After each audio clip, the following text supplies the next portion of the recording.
Le he titulado La sana convivencia entre padres e hijos, porque una de las cosas que nosotros debemos tomar en cuenta es que eh, nadie nos enseña a ser papás. Y por consiguiente, es bueno que otra persona externa nos dé algunas pautas que tal vez ustedes ya las conocen y de seguro ya las conocen, pero que alguien externo nos dé algunas pautas sintéticas para poder mejorar el ambiente familiar. En primer lugar, hemos de tener muy claro lo que es el hogar. Dice San Juan Pablo II en la exhortación apostólica Familiaris Consorcio número 43, nos habla acerca de lo que es el hogar. Entonces dice, el hogar no es solo vivir bajo un mismo techo, es algo más. Lamentablemente, hoy en día nos han eh, eh, hoy en día toda la tecnología y tal vez el individualismo y todo ello ha influenciado mucho en los hijos y a veces salen y solo dicen ya vuelvo o la bendición papá y la bendición mamá y llegan a comer, etcétera. A veces existe esto y también entre los adultos puede existir eso. Entonces no es solo vivir bajo un mismo techo, es algo más. Y ahí nos describe el Papa y dice, es acoger cordialmente al otro. ¿Y qué significa acoger cordialmente al otro? La cordialidad y la acogida. O sea, no podemos dar por supuesto el hecho de que al otro el otro necesita sentirse querido. Por ejemplo, a mí me cuestiona mucho cuando hay algunos hijos que se sienten mejor en la casa del amigo que en su propia casa. Y tal vez la razón es porque en la casa del amigo, la mamá les dice, y ya les preparé un canguilito y quieren comer alguito y está atenta y les traje una colita o lo que sea. Entonces son mucho más acogedores en casa. Venga, mi hijo, necesita algo, ya le llamamos a su papá. Está haciendo frío, ¿quiere algo? Hay una acogida cordial. Y a veces esto nos hemos olvidado en nuestra familia de acoger cordialmente al otro. A veces el apuro y el corre, corre, decimos, bueno, ahí está la comida, calentarás. Y a veces de buena manera, otras veces de mala manera, pero independientemente de que sea de buena manera o mala manera, pero se vuelve impersonal. Porque puede decir, ay, mi hijito, mi amor, te dejé en el microondas para que calientes. O sea, le puede decir con todas las palabras dulces, pero de todas maneras no hay acogida cordial. O sea, eso es lo de menos. Las palabras que utilice, en la práctica no hay acogida cordial. No hay ese beso, ese abrazo, el decirle cómo estás, el sentarse a la mesa con la persona mientras come, o tal vez entre esposos mismos decir, mira, te hago un masajecito o sentir ese cariño, sentir esa presencia, ¿no? Entonces, la acogida cordial al otro. Sigue diciendo el Papa, es disponibilidad desinteresada. Disponibilidad, es eso, estar siempre dispuesto a lo que me pidan y desinteresadamente. Entonces, uno de las fallas también es que muchas veces se les, a los hijos como que se les negocia, ¿no? Mira, haz esto y te doy lo que me pediste, haz aquello y con mucho gusto te doy permiso para esto. No, no, no. O sea, hay que hacerles entender a los hijos y cada uno con el propio ejemplo decir, bueno, yo tengo que estar disponible porque lo más importante en mi vida es mi familia después de Dios. O sea, el lugar más seguro, el lugar que me protege, el lugar donde me pueden dar y pueden dar incluso hasta la vida por mí, esa es mi familia. Entonces la familia es lo más importante que tengo y por lo tanto yo tengo que colaborar y tengo que cooperar para que haya ese equilibrio en la familia y por lo tanto yo desinteresadamente con esa visión de que yo aporto en mi casa. Aporto no solo con dinero, otros aportarán tendiendo la cama, otros aportarán teniendo arreglado la sala, etcétera, etcétera. Yo aporto para que mi familia y mi hogar permanezca, sea un lugar acogedor, sea un lugar bonito, para sentirme bien yo mismo. Lo mismo, un servicio generoso. En esto hay que educarnos todos. El servir generosamente significa descender incluso hasta los detalles. Porque hay veces que nosotros podemos decir, sí, generoso, generoso, pero los detalles, son importantes los detalles. ¿Sí? Entonces, eh, eh, mm, una cosa es hacer porque me toca hacer, otra cosa es dejar que se meta la rutina y otra cosa es en lo que hago dar más de lo que realmente me pidieron o realmente más de lo que yo me propuse. Servicio generoso, solidaridad profunda, saberse doler de las cosas, saber cuidar las cosas. Y sigue diciendo el Papa, en el hogar, por medio de un clima de confianza mutua, este clima hay que crearlo y para eso las mujeres, Dios les ha dado ese don de saber crear esa confianza por un clima de confianza mutua y de saberse querido por sí mismo. El hijo adquiere los hábitos y las actitudes en los que descubre las claves fundamentales para su vida. Esto hay que tenerlo en claro. Y entonces, ¿cómo educar a los hijos? Muchos padres piensan que si exigen a sus hijos, pueden perder su cariño. Es más, incluso algunos dicen, mi hijo o mi hija es mi mejor amigo. Y eso hay que quitar de la cabeza porque los hijos y no son amigos. Amigos ya los tendrán durante toda su vida. Sin embargo, entonces es apropiado que les exijan, que lo hagan, porque el amor se traduce en prepararlos para que se desenvuelvan por sí mismos en la vida y que sean responsables en el futuro. Yo recuerdo, perdonen que les cuente una anécdota personal, mi hermano menor, mi mamá siempre le tenía pendiente el desayuno y que esto y que esto y aquello. Ay, que mi hijito, que mi amor. Y cuando ella murió, él sufrió mucho porque decía, le extraño a mi mamá que me tenía la comida lista y le extraño, porque todo el mundo ya teníamos nuestra vida hecha y él sufrió demasiado.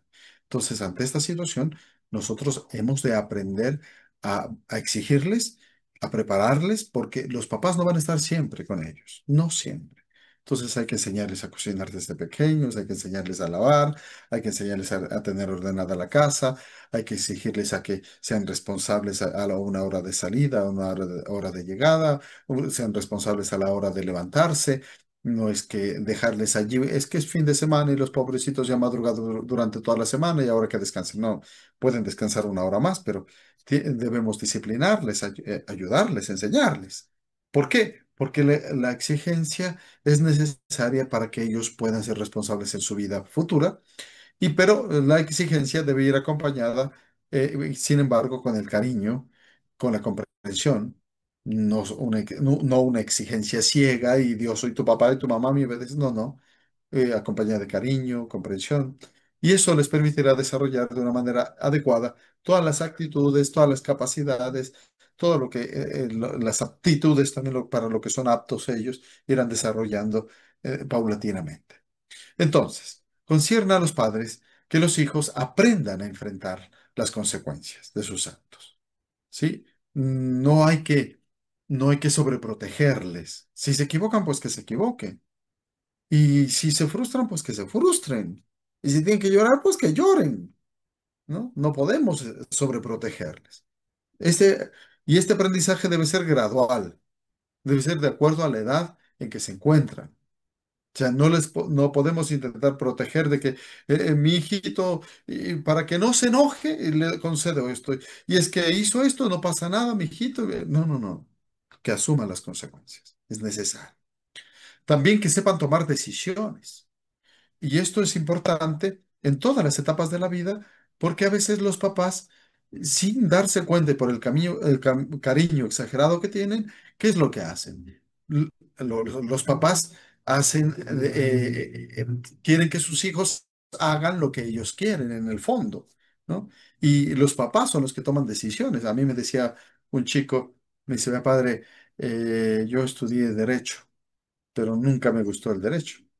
Digo, ¿y entonces por qué estudiaste? Dices que para complacerle a mi mamá, que tanto me insistía.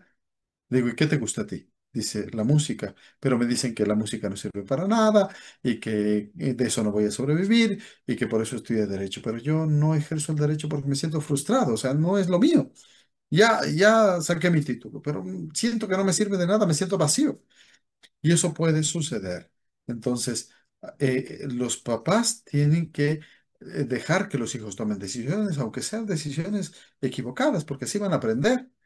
¿Qué es lo que le tiene que dar los papás? Son alternativas. Decir, mira, puede ser esto, puede ser esto, puede ser esto y aquello. Y no solo en cuestión de los hijos, también en cuestión de un consejo. Les pongo otro ejemplo. Yo recuerdo, como sacerdote, yo sé los pecados de los demás, y entonces había mi hermana que quedó viuda con mis dos sobrinos que viven conmigo, pues ella se consiguió un enamorado que yo sabía toda su historia por lo que confesaba y por lo que me enteraba y tantas cosas, y yo decía, no le conviene este hombre a mi hermana. Y un día mi hermano me dijo una cosa, me dijo, mira, en primer lugar, tú tienes que aprender a respetarle a ella, porque si ella se equivoca, que vea a ella. Porque si tú le dices, él no te conviene, ella dirá, claro, es que yo tenía un hombre que quedé viuda y tuve un hombre que me aceptó con mis dos hijos y el Orlando no me dejó ser feliz. O lo contrario, si tú le dices, sigue nomás con ella, va a decir, sí, es que por culpa de Orlando soy una infeliz. Por eso, siempre a la hora de aconsejar, sea a los hijos o sea a otras personas, nunca hay que ser directivos ni tomar decisiones por ellos. Sí, esto se aprende con la vida, porque una vez recuerdo una señora llegaba que el marido le pegaba, que esto y que lo otro, entonces yo le dije, sepárese. Y después estaba muy bien y le había dicho al marido, es que el padre me dijo que me separe de ti, ¿no? Y entonces yo quedé de ogro y el padre y este señor ni siquiera podía verme. Y es por eso nunca debemos tomar decisiones por los demás, nunca hay que decirle nada. Quien tiene que tomar las decisiones son los hijos o son en el caso de ayudar a parejas, tiene que ser la pareja, no nosotros.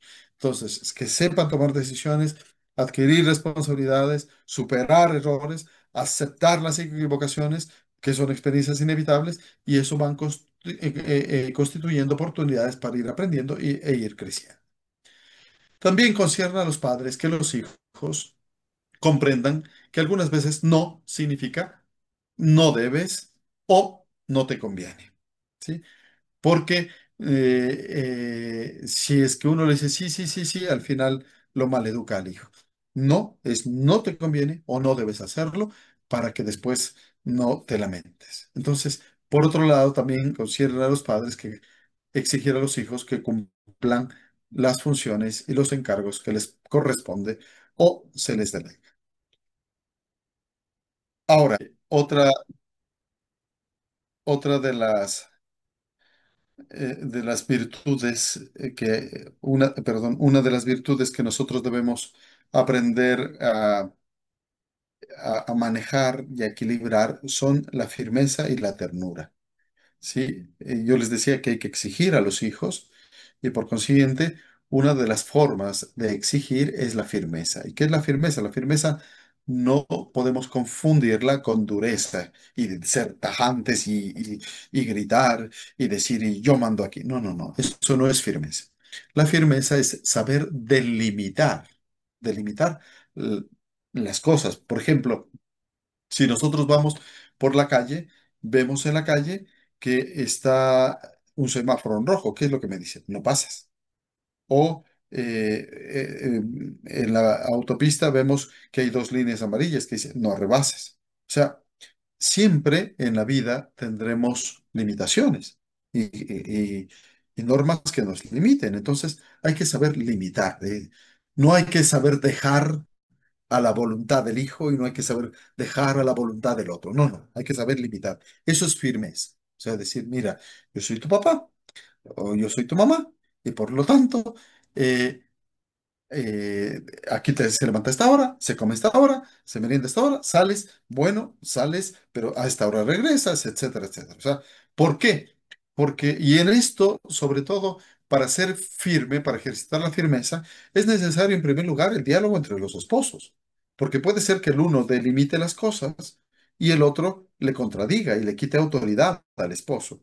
Por eso, y como los hijos son pilas y saben cuál es el papá que tiene el sí flojo, entonces nunca hay que dar una respuesta inmediata.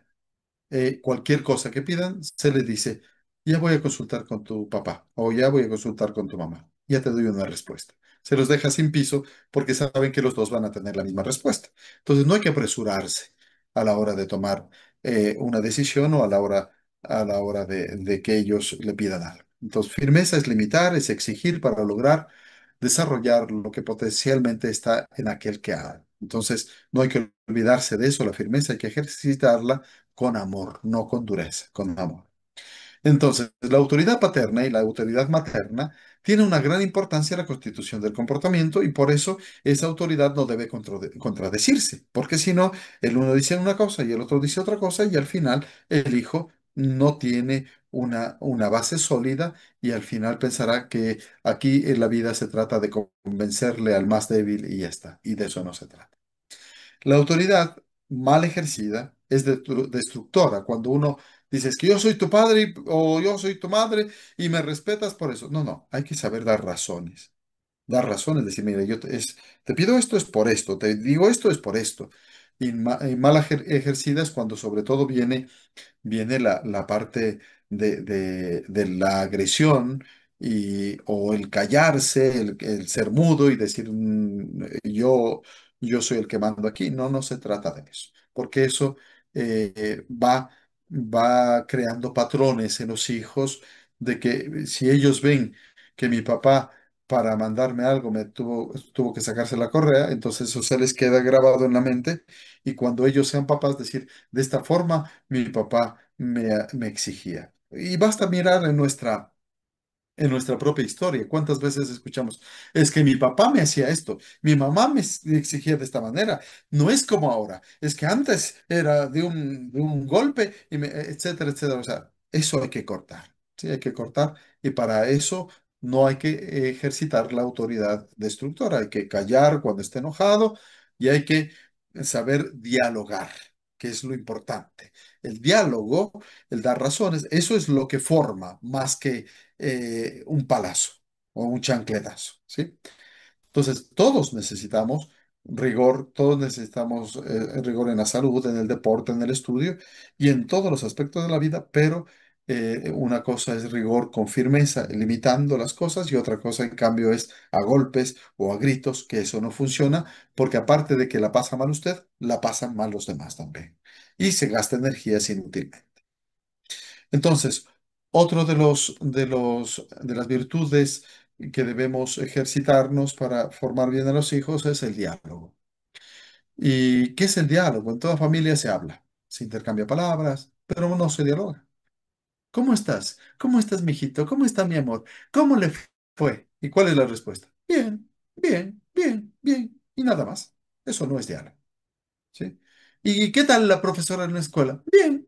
¿Y qué tal te fue en el examen? Bien. ¿No? Entonces, eso no es dialogar. El diálogo es el intercambio de lo interior de cada uno. No es un conversar sobre temas exteriores. Dialogar significa regalarse al otro, es decirle cómo estoy por dentro, abrirle mi corazón, entrar en comunión con el otro. ¿Sí? Me explico con un ejemplo. Por ejemplo, así las cosas que les digo son un poquito confidenciales. Y el, por ejemplo, será un año que tuve se podría decir, un inconveniente con un hermano sacerdote. Y claro, él me había gritado, yo le respondí con algún grito, le dije y al final se quedó ese malestar. Y después yo dije, va a ir a quejarse donde el obispo, me va a echar la culpa a mí. Entonces yo lo que hice fue adelantarme y fui a hablar con el obispo. Fui a hablar con el obispo y le digo, Monseñor, por si acaso, que usted sepa que fulanito y yo tuvimos un pequeño roce, la cuestión fue por esta, por este y por aquello. Le digo, primero me faltó el respeto y bla, bla, bla. Y el obispo, entre otras cosas, me dijo, yo en tu lugar me hubiese ido y no hubiese permitido que me falten el respeto. Pero hermano, o independientemente de eso, me dijo, ve y dile cómo te sientes. Dice, invítale un café y dile cómo te sientes. Dice, y me dijo una cosa, me dijo, mira, entiéndeme, decir cómo te sientes no significa que vayas a pelear otra vez con él, ni significa que le reclames sobre una situación particular. Porque esa situación particular, como te digo, yo en tu caso me hubiese levantado, me hubiese ido, aparte de que tú eres hermano mayor para él y debía respetar. esa situación particular. Pero no, no, tú dile cómo te sientes. Ábrele tu corazón. ¿Sí? Entonces, y dice, cuidado con topar el tema de lo que sucedió. No, sino simplemente decirle, mira, yo me siento así, etcétera. Entonces, le hice caso al señor obispo, fui, le hablé con él, y dije, podemos hablar. Claro, al inicio de mala gana, digo, mira, yo me siento de esta manera, me sentí de esta manera también, etcétera, etcétera. Después, él siguió hablando un poco fuerte, Dios me dio la calma, pero al final ahora somos muy buenos amigos porque yo me sentí liberado, me sentí sumamente liberado porque le decía lo que sentía. Entonces uno tiene que aprender a abrir el corazón. Por eso dialogar significa regalarse al otro desde lo más íntimo de uno, es entrar en comunión con el otro, es abrir el corazón, es decirle cómo me siento, ¿sí? No reclamarle. Y esto también entre los esposos tiene que imperar mucho. ¿Por qué? Porque eh, a veces se reclama de cosas externas, pero no se le dice. Yo algunas veces le he dicho, esto que me está diciendo a mí, le ha dicho a su esposo o le ha dicho a su esposa. No, es que para evitar problemas. No, no, que no se trata de evitar problemas, sino se trata de decirle, no, no se trata de reclamar sino decirle cómo se siente.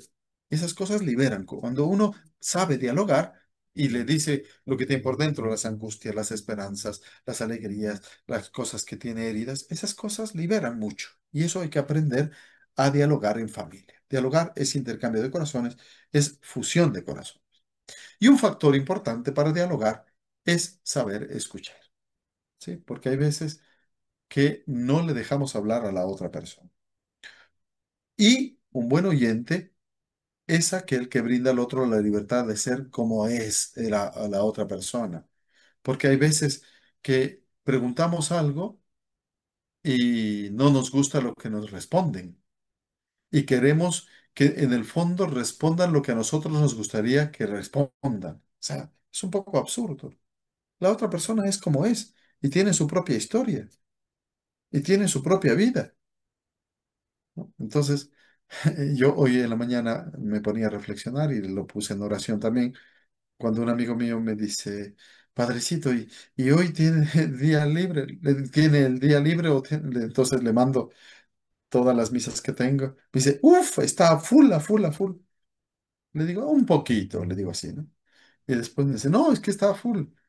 Y es que yo quería ir a visitar. Dice, cuando entonces, entre mí decía, pero le estoy mostrando todo lo que tengo que hacer, que no tengo ni una hora libre.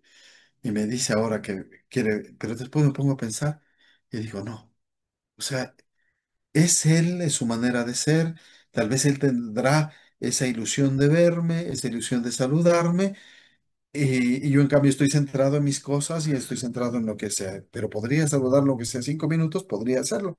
Pues me puse a reflexionar y todo, y yo le digo, sí, sí, vente a tal hora. Digo esto porque a veces tendemos nosotros a eso, a querer que el otro se ponga en mis zapatos, pero yo no ponerme los zapatos del otro. Entonces, o a querer que el otro me responda lo que a mí me gustaría que me responda, y si no me responde lo que yo quería que me responda, al final me enojo y al final me duele. No, hay que dejar al otro ser como es. Y mucho más, y en este aspecto también, por ejemplo, con los hijos uno tiene una visión completamente distinta de la vida, porque uno ya ha vivido, ya se ha decepcionado de la vida, ha trabajado, se ha enfermado, sabe un montón de cosas. O sea, entonces, que solo la vida le ha enseñado y la otra persona no sabe. Por ejemplo, cuando un hijo está enamorado, ay, pero ya te dije que no te conviene esta persona. No, no, pero es el dolor de él, es la primera decepción de él y no sabe cómo manejar todos sus impulsos y esas cosas. O sea, no, es, no podemos mirar con nuestra visión de años de vida a una persona que no sabe. O sea, ay, pero yo te dije que no estés con esta persona y yo te dije que no te convenía y ahora estás sufriendo, bla, bla, bla. Sí, puede darle todas las razones, pero es la vida del otro. Es la vida del otro. Entonces uno saber callar, saber escuchar. Un buen oyente es el que brinda al otro la libertad de que sea como sea, de que se desahogue, de que hable como le dé la gana, de que sea esa persona. Y es muy importante permitir que él sea mientras yo lo escucho y saber también transmitir esa paz al corazón. Por ejemplo, ¿cómo transmito la paz? Hay ocasiones en que las palabras no se pueden transmitir lo que yo realmente quiero comunicar. Y entonces para eso necesito el contacto físico significativo, tocar a la otra persona, abrazarle. A veces no hay que decir muchas palabras. Y perdonen que diga esto, no es que tenga nada en contra de nadie y no me malinterpreten, pero las mujeres tienden a hablar mucho. Y si no se desahogan de todo lo que dijeron, se quedan frustradas. En eso tienen que aprender a callar y a ser más cálidas. Y ustedes tienen de sobra la calidez y la ternura. Entonces hay que saber callar, hay que saber abrazar, no hay que pretender saberlo todo. Haciendo un paréntesis, por ejemplo, a veces cuando hay una infidelidad, las mujeres quieren todas los detalles, ¿no? Y después cuando le dan los detalles, los insensatos de los maridos le dan el detalle y en ese momento están sufriendo. ¡Ay! Y eso no lo pueden sacar de su mente. No hay que pretender enterarse de todo, no hay que pretender hablar todo, no hay que pretender aclararlo todo. Si queda alguna cosa sin aclarar, no pasa nada. Simplemente un abrazo, un beso y pasó. Ah, Es preferible la paz que ese huracán que llevan en la cabeza y que después pasa al corazón, después les da angustia, después no comen, después lloran, después se enferman, y etcétera, etcétera. Entonces, un abrazo, un beso y para de contar. Entonces, ya sea que escuchemos o que hablemos, el motivo por el cual debemos hacer es por amor, no por reclamo, por amor, porque quiero el bien del otro. No quiero reclamarle al otro, no quiero hacerle sentir basura al otro, no quiero hacerle sentir que me ha decepcionado el otro, sino yo lo que quiero es amarle, quiero su bien y por lo tanto, para que haya ese bien, necesito tratarle con cariño, con amor, con ternura, porque si no, al final terminan revelándose el uno y el otro. Entonces, ya sea que escuchemos, ya sea que hablemos, el motivo debe ser por amor. El amor hace que en las familias nos comuniquemos de una manera especial. Bien, este ya es otro tema del equilibrio entre familia y trabajo. Es un tema un poquito más largo. Y yo tengo que retirarme, discúlpenme que ya tengo una misa de 15 años y después tengo otra misa y después otra y después otra y después otra. Entonces, pero he querido, aunque sea con esta píldora así eh, pequeñita, eh, darles esta píldora para que vivamos bien la Navidad. ¿Sí? Para que vivamos bien la Navidad, para que nos esforcemos por dialogar, nos esforcemos, como decía el Papa al inicio, nos esforcemos por ser acogedores cordiales, por tener una disponibilidad desinteresada, por tener un servicio generoso, ser solidarios con aquellos que tienen un poco menos y eso educar a los hijos, y tal vez con alguna cosita, haciendo una comidita y yendo a dejar a alguna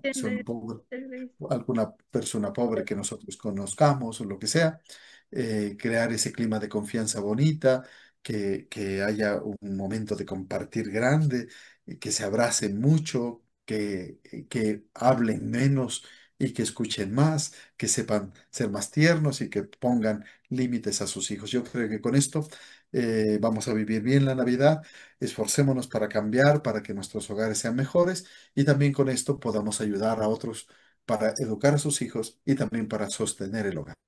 Que Dios les bendiga mucho Amén. y Amén. Muchas gracias, hasta luego. Padrecito. Con mucho gusto.